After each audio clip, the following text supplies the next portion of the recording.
تنطلق رحلة المنتخب المغربي المحلي في كأس العرب بمواجهة قوية أمام منتخب جزر القمر ضمن الجولة الأولى من دور المجموعات في اختبار مهم لبداية المشوار العربي بثقة وأداء قوي.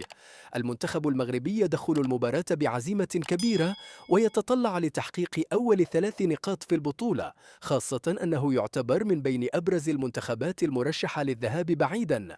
في المقابل يسعى منتخب جزر القمر إلى تقديم مستوى جيد ومفاجأة الجميع في هذه المباراة الافتتاحية بالنسبة له.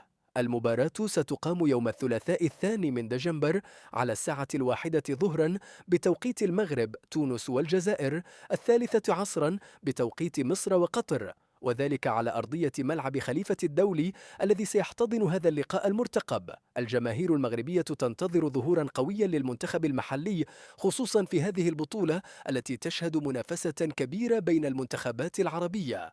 فهل ينجح المنتخب المغربي في تحقيق أول فوز له في كأس العرب؟ شاركونا توقعاتكم في التعليقات.